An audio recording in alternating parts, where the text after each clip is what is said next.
Nesta manhã eu queria falar convosco acerca de avançando com fé e esperança. Nós estamos a viver um mês em que nós falamos de fé e esperança. Cristo Jesus veio dar a sua vida por nós para que a nossa vida pudesse ser transformada e nós agora pudéssemos ter fé e esperança naquilo que Ele está fazendo na nossa vida e tem para nós. É interessante, eu estava a ler isto esta semana, que o versículo mais lido e enviado em 2022 é um versículo também em Isaías. Mas antes eu queria ler aqui Isaías 61, versículo 4, que diz assim: e eles reconstruirão as velhas ruínas e restaurarão os antigos escombros, renovarão as cidades arruinadas que têm sido devastadas de geração em geração.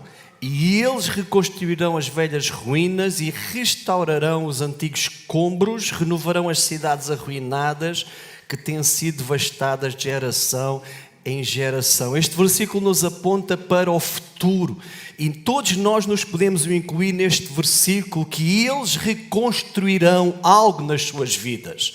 Alguns são escombros, alguns são ruínas devastadas, conforme diz aqui a palavra de Deus. Algumas serão situações arruinadas na sua vida, mas Deus diz que nós iremos ser aqueles que vamos reconstruir.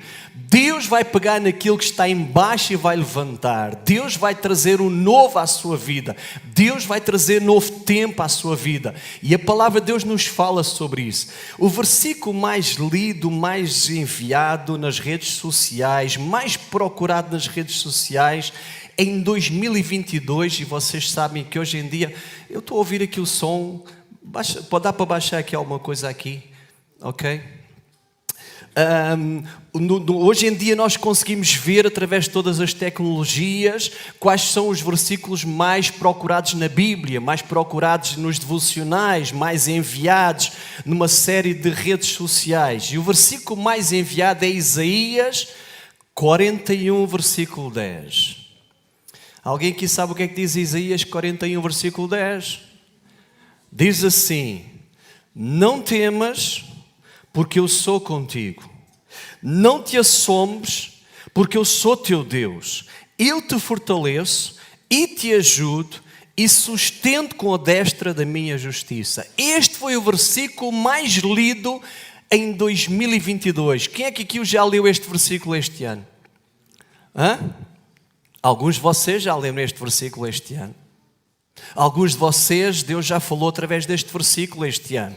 É interessante que os dois países onde houve mais procura na leitura deste versículo, e não somente este versículo, mas também da Bíblia, dentro desta área da segurança, da fé e da esperança, foram dois países. Um deles é quase evidente por aquilo que aconteceu e está a acontecer, que é a Ucrânia. Foi o país onde mais procuraram este versículo: não temas, porque eu sou contigo.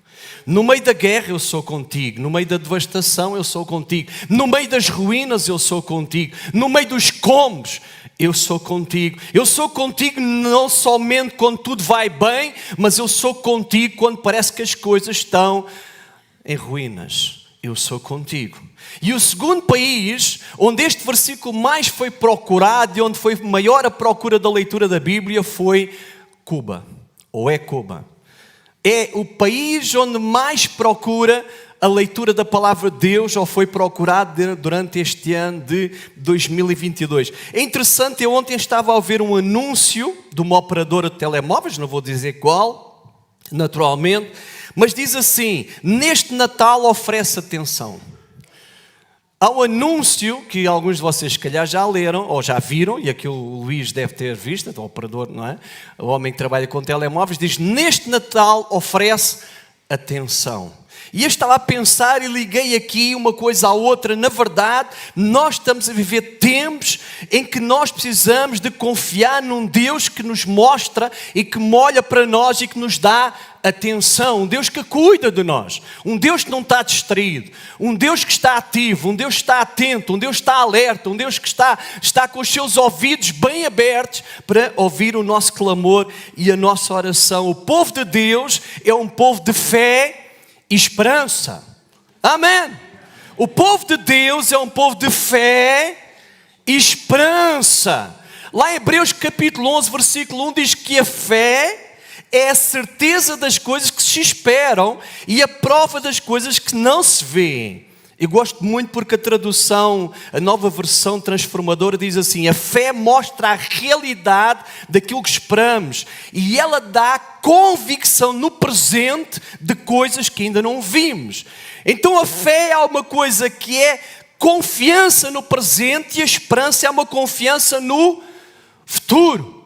Então a palavra de Deus diz que nós podemos confiar em Deus não somente no presente, mas também podemos confiar em Deus no futuro, no que está para vir. Deus não é só um Deus do hoje, é um Deus do amanhã também. Por isso é que a palavra de Deus diz que Jesus Cristo, Ele não muda, Ele é o mesmo ontem, é o mesmo hoje e é o mesmo eternamente. Na nossa cronologia, Ele tem sido fiel, Ele é fiel e Ele continuará a ser fiel. Então esta é a confiança que nós temos e nós podemos avançar com fé e esperança que o nosso Deus é um Deus presente, é uma certeza no presente. Deus está no nosso presente, Deus está no nosso futuro, por isso nós podemos confiar que tanto no presente como no futuro nós estamos seguros. Nós estamos seguros, tanto no presente como no futuro. Eu não sei o que está aí para vir. A palavra de Deus nos mostra que não serão coisas muito fáceis, mas uma coisa eu sei: o Deus que nos trouxe até aqui é o mesmo Deus que estará connosco daqui para a frente. É o mesmo, porque Ele não falha. Deus não falha, Deus não falha. Amém?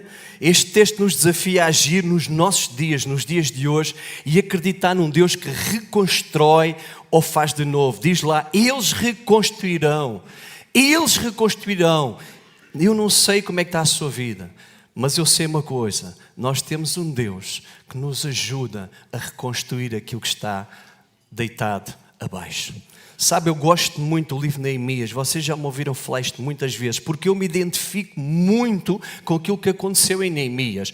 E acho que todos nós estamos aqui, numa área ou noutra, nos identificamos com situações na nossa vida em que parece que as coisas não funcionam, em que parece que a gente se esforça, em que parece que as coisas não vão para a frente.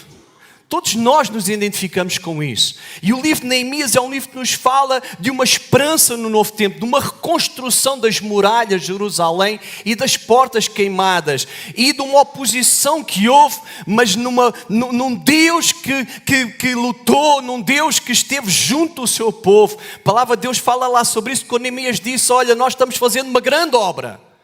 Nós não temos tempo a perder com outras coisas. Nós estamos focados naquilo que Deus tem para nós. Nós estamos focados na obra de Deus na nossa vida. Deus está a reconstruir a nossa vida. Deus está a transformar a nossa vida. E esse é o nosso foco. Essa é a nossa direção. E venha quem vier, nós continuamos firmes no Senhor. Porque nós estamos fazendo e envolvidos numa grande obra. Estas palavras não são fáceis, amados. Ruínas, combos, arruinadas, devastadas, não são fáceis. Todas estas palavras têm um nome. Nós podíamos aqui colocar outros nomes no meio destas situações: doença, situação conjugal difícil, problemas com os filhos, crise financeira. Nós podíamos colocar aqui outros nomes. Mas sabe, quando eu estava a pensar nisto tudo, eu lembrei-me num versículo que diz assim, e eu vou ler para vocês: por isso Deus o exaltou à mais alta posição e lhe deu o nome que é sobre todo o nome. O nome de Jesus é o nome acima de todo o nome. Mas a palavra de Deus não fica por aqui. Está em Filipenses capítulo 2, versículo 9. Efésios capítulo 1 diz assim, versículo 20 e 23, que manifestou em Cristo, ressuscitando dentre os mortos, fazendo-o sentar-se à sua direita nos céus, acima de todo o principado e autoridade e poder e domínio, e de todo o nome que se nomeia, não só neste século presente, mas também no vindouro. E sujeitou todas as coisas debaixo dos seus pés, e sobre todas as coisas o constituiu como cabeça de igreja, que é o seu corpo, e a plenitude daquele que cumpre tudo em todos. Amém! Então a palavra de Deus nos diz uma coisa muito clara: Tudo aquilo que possa vir sobre a sua vida tem um nome. Certo ou não? Seja uma enfermidade, tem um nome. Seja gripe, seja dor de cabeça, seja cancro, seja o que for. Tudo aquilo que possa vir sobre a sua vida tem um nome ou não? Problema financeiro, problema conjugal, seja que problema for, tem um nome. A Bíblia diz o seguinte: há um nome que está acima de tudo aquilo que se possa nomear. Não somente neste tempo presente, assim como no que está ainda por vir. Então a palavra de Deus diz assim: tudo o que vem à tua vida tem um nome. Mas há um nome que está acima de tudo isso. E tudo aquilo que está por baixo se sujeita ao que está por cima. Por isso é que a Bíblia diz que Deus sujeitou todas as coisas ao nome de Jesus. Todas as coisas estão sujeitas a Cristo. Então pensa o seguinte: se alguma coisa está a vir à sua vida que você diz assim, está difícil, o nome de Jesus tem poder e está acima de tudo isso. Por isso é que a Bíblia diz assim: não vem sobre vós tentação senão humana, mas fiel é Deus que não vos deixará tentar acima daquilo que vocês possam suportar. Antes, com a tentação, dará também o escape para que vocês possam suportar. Não vem nada à nossa vida, não vem nada à nossa vida que possa estar acima do nome de Jesus, possa prevalecer sobre o nome de Jesus. O nome de Jesus é o nome acima de todo o nome. Então quando você estiver a passar por um momento difícil de ruínas, devastação, de situação difícil na sua vida, nomeie isso, chame isso pelo nome e diga que o nome de Jesus está acima de tudo isso. Amém? Sujeite isso ao nome de Jesus. Fala o nome de Jesus sobre isso. Não é por acaso que a palavra de Deus diz: quando vocês orarem, orem assim, em meu nome. Orem em meu nome. Nós terminamos a oração como? Em nome de Jesus. O que é que Jesus diz lá aos discípulos quando dá a grande comissão? Ele diz assim: e em meu nome expulsarão demónios, e em meu nome, e para os mãos sobre os enfermos eles serão curados, e em meu nome, se beberem alguma coisa mortífera não os fará dano algum, e em meu nome. É no nome de Jesus. Não é no nome do Vítor, não é no nome da Reviver, não é no nome de outra entidade qualquer, é no nome de Jesus, o Cristo, o Filho do Deus vivo, aquele que nós celebramos neste Natal, que nasceu para dar a sua vida por cada um de nós. É no nome de Jesus, amados. O nome de Jesus está acima de todo o nome. Amém.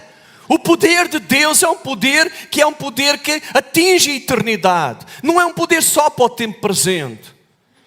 Deus, Ele é um Deus de eternidade. É um Deus que tem todo o poder. Aleluia. E o nome de Jesus tem todo o poder no céu, na terra. E embaixo da terra diz que dobrará todo o joelho. Todo o joelho. Ouça, mesmo que hoje não confessam Jesus como seu Senhor e Salvador, um dia, eles vão saber que Jesus é o Senhor e Salvador. É pena que pode ser tarde. Esse dia pode ser já tarde. Porque a palavra de Deus diz que o homem está destinado a morrer uma só vez. Vindo depois disso o juízo. Então o tempo da salvação não é amanhã, é hoje. O tempo da salvação não é daqui por 10 anos, é hoje. O tempo da salvação não é depois de você partir desta terra, é hoje. Porque no dia em que isso acontecer, a possibilidade disso acontecer, de você ter uma mudança de vida e aceitar Jesus como seu Salvador, terminou. É bom que a gente entenda isso, amados. O tempo da oportunidade é hoje. O tempo da salvação é hoje. O tempo da cura é hoje. É hoje que Deus quer trabalhar na sua vida. Avançando com fé e esperança. Avançar é não ficar parado, é caminhar na direção do alvo, do propósito, do foco que Deus tem da nossa vida, amados. Nós temos que avançar nisso. Eu gostei muito de uma afirmação de um homem, Martin Luther King. Este homem foi o homem que lutou pelos direitos nos Estados Unidos, não somente da raça negra, mas de todos. Ele foi um pastor evangélico e ele dizia uma coisa muito interessante. Ele diz assim: se não puder voar, corra. Se não puder correr, ande. Se não puder andar, rasteje. Mas continue em frente de qualquer forma. Continue a acreditar, olhe em frente, porque o alvo está sempre em frente, o alvo nunca está atrás de si. Paulo dizia, as coisas para trás ficam. Eu esqueço as coisas para trás ficam, porque há um alvo à minha frente. Eu, quando me ensinaram a andar de bicicleta, sempre me ensinaram assim: quando andares de bicicleta, olha sempre para a frente.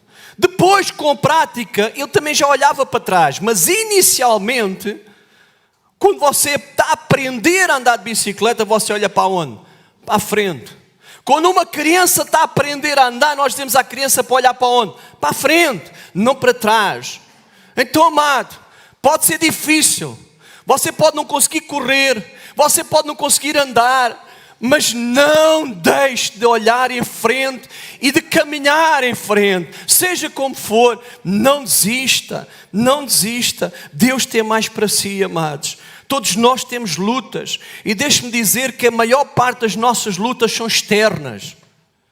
A maior parte das nossas lutas estão fora de nós. É por outras razões que às vezes nós da casa, da economia, do vizinho, etc. E muitas das nossas lutas internas, a fonte é externa. Nós deixamos entrar na nossa vida. Através daquilo que nós ouvimos, através daquilo que nós vimos, através daquilo que nós guardamos no nosso coração. Aquilo vai criando uma raiz de amargura, vai às vezes criando uma raiz de ódio, vai às vezes criando ali um sentimento de injustiça. E nós tomamos aquilo na nossa vida, mas aquilo vem de fora. E quando eu estava a pensar nisso, amados, há um versículo que diz assim lá em 1 João 4,4. Diz assim: filhinhos, sois de Deus. Há aqui alguém que é de Deus? Você é de Deus? Você já entregou a sua vida a Cristo Jesus? Você tem a certeza absoluta que quer viva, quer morra, você é do Senhor? Que no seu respirar, no seu andar, no seu agir, Deus é o mais importante, que já está crucificado com Cristo. Você é de Deus, então isto é para si se você é de Deus. Diz assim: vós sois de Deus e já o tendes vencido, porque maior é aquele que está em vós do que aquele que está no mundo. Então imagina, amados, o que a palavra de Deus diz. Diz que não importa o tamanho da tempestade, não importa o tamanho da ruína, não importa o tamanho da luta, não importa o tamanho da tormenta, não importa o tamanho daquilo que possa vir contra a sua vida. Se Cristo está em si, se o Espírito Santo habita em si, se o nome de Jesus é o nome que você usa, você vai avançar em frente. Ninguém pode derrotar a sua vida. Amém. Eu não sei se vocês creem nisso, amados, se isso anima o vosso coração, mas a Bíblia diz que o maior está em nós. O maior está em nós. Aquele que venceu a morte está em nós. Aquele que tem todo o poder no céu e na terra está em nós. Aquele que é o nome acima de todo o nome está em nós. O Espírito Santo de Deus habita em nós. Aleluia. Há um nome que está acima de todo o nome. E aquele que habita em si é maior do que aquele que está no mundo. Aleluia. Jesus Cristo é Senhor sobre todas as coisas e Ele habita em nós. Amém. Avançando com fé e esperança. E eu queria avançar mesmo. Eu queria falar acerca do homem Elias. Elias é um homem tremendo. Já foi falado aqui hoje sobre Elias, profeta de Deus. Mas este era um homem que de vez em quando ele tinha aqui uma tendência alguns sentimentos de tristeza, fragilidade a nível emocional. Parecia ser um homem bastante solitário e passou por situações muito complicadas, ao ponto dele, a certa altura, com medo de fugir para salvar a vida, desejou a morte para si. Lá em 1 Reis capítulo 19, versículo 3 e 4, fala sobre isso. Ele diz: já tive o bastante, Senhor, tira a minha vida, não sou melhor que os meus antepassados. Aqui alguém já... Não precisa levantar a mão, está bem? Não precisa levantar a mão. Mas aqui alguém já fez esta oração, ou já teve este desejo, ou já disse quase isso para si: mais vale a pena morrer do que viver. Eu já fiz isso na minha vida a determinada altura.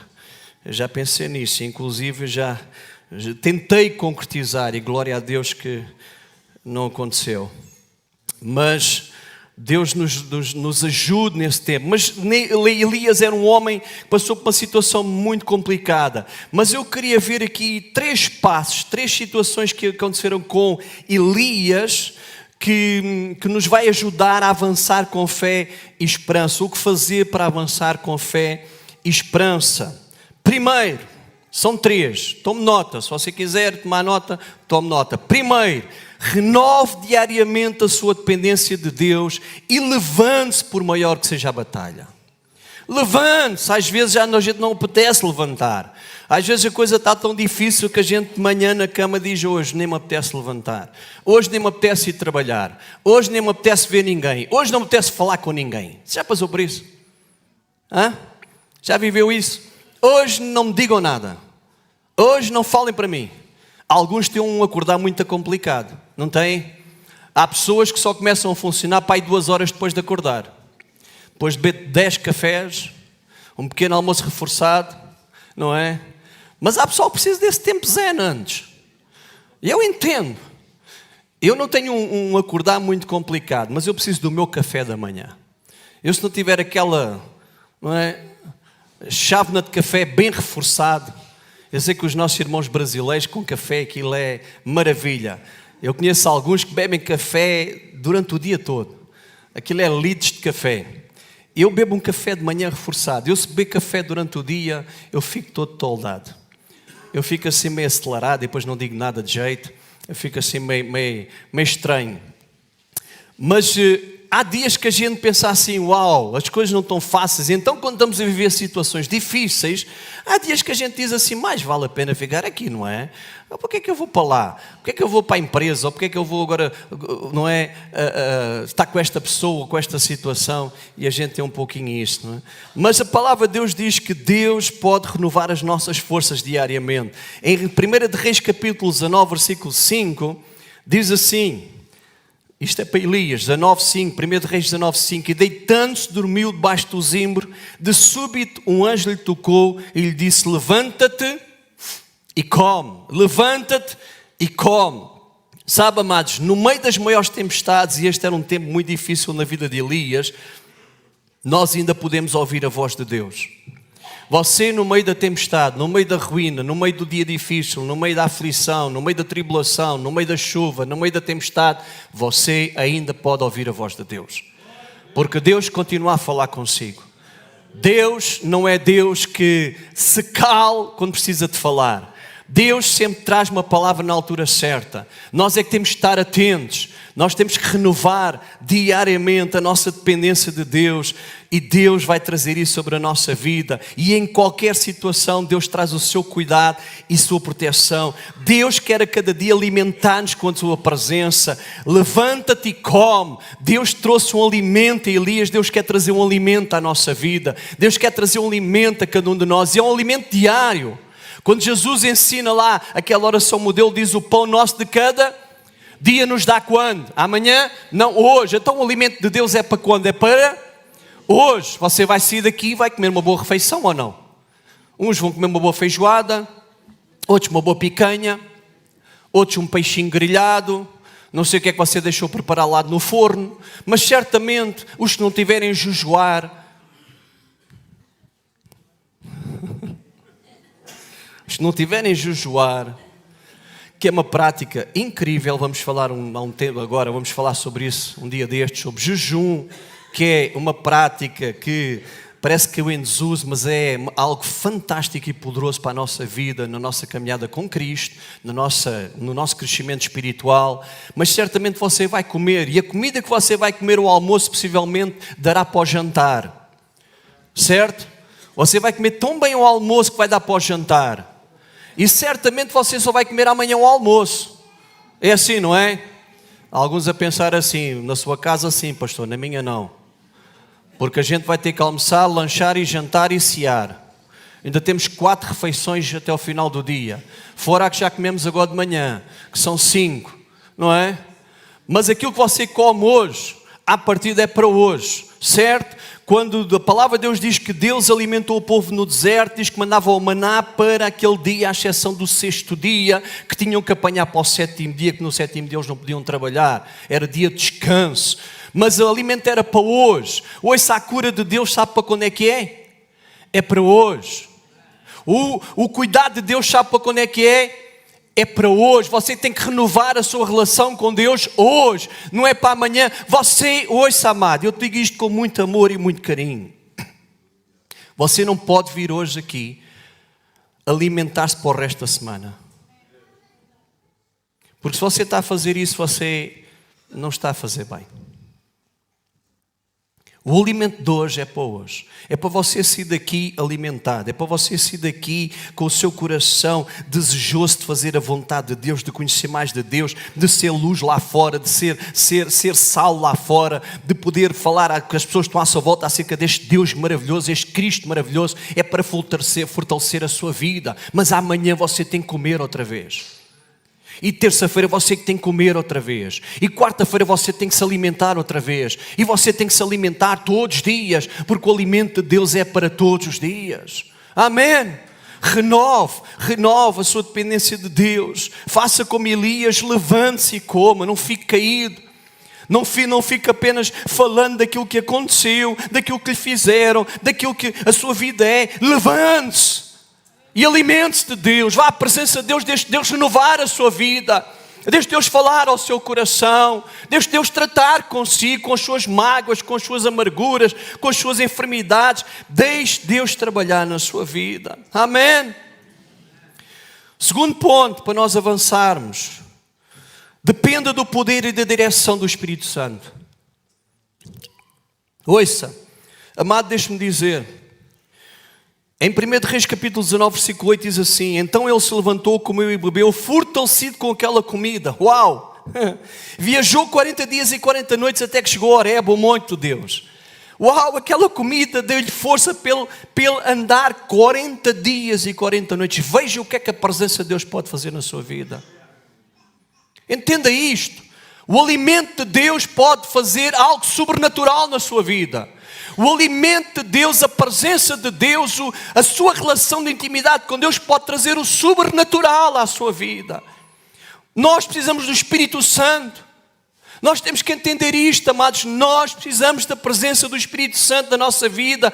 Nós precisamos de entender urgentemente que a nossa força e a nossa vitória está na nossa dependência e direção do Espírito Santo nas nossas vidas. Põe lá essa frase aqui, se faz favor, para toda a gente ler. Nós precisamos entender urgentemente. Essa aí, anda lá para trás. Então estava lá, amigo. Nós precisamos entender urgentemente que a nossa força e a nossa vitória está na dependência e direção do Espírito Santo nas nossas vidas. Nós precisamos de entender isto urgentemente. Sabe porque é que às vezes nós falhamos tanto? Sabe porque é que às vezes nós andamos tão frustrados até mesmo com Deus? Porque a gente faz muita coisa, é na nossa força, é na nossa sabedoria, é no nosso conhecimento. A gente já sabe, a gente estudou. Eu estudei 3 anos no seminário. Eu conheço muito da Bíblia. Eu conheço muito de tanta coisa na vida, na minha profissão, naquilo que eu fiz durante anos. Eu tenho conhecimento. E a gente às vezes assenta a nossa vida e o nosso futuro naquilo que a gente já conhece. E esquece que muitas vezes aquilo que nós conhecemos e aquilo que é a nossa força, a nossa capacidade não é suficiente para determinadas situações. E Deus quer revelar-se na nossa vida. Deus quer guiar a nossa vida. Deus quer trazer o novo à nossa vida. Atos capítulo 1, versículo 8 diz: ficai, porém, em Jerusalém, até que do alto sejais revestidos do poder do Espírito Santo. Efésios 5, 18 diz assim: mas enchei-vos do Espírito Santo. Sejam cheios do Espírito Santo. Uau! Glória a Deus! Isaías 40, versículo 29 e 31 diz assim: ele fortalece ao cansado, ele dá força e vigor àquele que está sem forças. Até os jovens cansam e ficam exaustos, tropeçam e caem, mas aqueles que esperam no Senhor renovam as suas forças, subirão como águias bem alto, correm e não ficam exaustos, andam e não se cansam. Renova as suas forças no Senhor, renova as suas forças em Deus. Há um versículo lá em Hebreus para nós avançarmos para o último ponto, para nós terminarmos. Há um versículo muito interessante lá em Hebreus capítulo 10, versículo 39. Numa versão que é a mensagem, diz assim: não somos perdedores, não vamos desistir, continuaremos firmes e sobreviveremos sem perder a confiança durante a caminhada. Amém? Não desista, dependa de Deus, busca ao Senhor, não desista. Se você ainda não alcançou o alvo, não desista. Porque Deus ainda tem mais para si, para a sua vida. E por último ponto. Quem é que pode subir, por favor? O último ponto diz assim: acredite que Deus vai intervir e cumprir o seu plano se você não desistir. Há um tempo atrás vi um cartoon muito interessante, e se calhar alguns de vocês viram, que era alguém que estava a cavar um túnel à procura de diamantes, e a pessoa já tinha cavado tanto aquele túnel, uma distância já grande, e mostrava lá no cartoon que faltava só um pouquinho para ele chegar até aos diamantes. E ele já estava tão cansado e já tinha cavado tanto que ele disse: uau, já não vale a pena, vou voltar para trás. E faltava só ali mais um último esforço. O último esforço para chegar aos diamantes. 1 Reis capítulo 19, versículo 16 diz assim: o Senhor lhe disse a Elias: volta pelo caminho por onde vieste e vai para o deserto de Damasco. Chegando lá, unge Azael como rei da Síria. Unge também a Jeú, filho de Nissi, como rei de Israel. E unge Eliseu, filho de Safate, da Abel-Meolá, para suceder-te como profeta. Ouça, ainda havia uma tarefa, um propósito para se cumprir na vida de Elias. Ainda não era tempo de parar. Ainda não era tempo de desistir.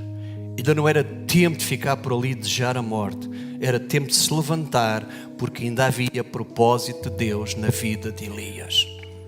E para si não é tempo de você desistir. Ainda há propósito de Deus na sua vida. Você ainda não terminou. Deus ainda não terminou. A sua vida ainda tem muito mais para receber de Deus do que aquilo que já você viveu até hoje.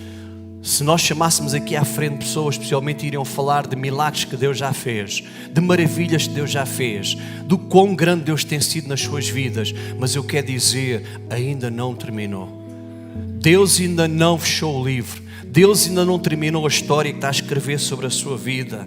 Elias, ele ainda tinha que deixar uma sucessão. A sua unção, ele tinha que passar para a próxima geração. Ficar na caverna dormindo embaixo de uma árvore sozinho, triste, não iria fazer com que esse propósito se cumprisse. Então não é escondendo-se de Deus, não é fugindo de Deus, não é desejando a morte que esse propósito de Deus vai cumprir na sua vida.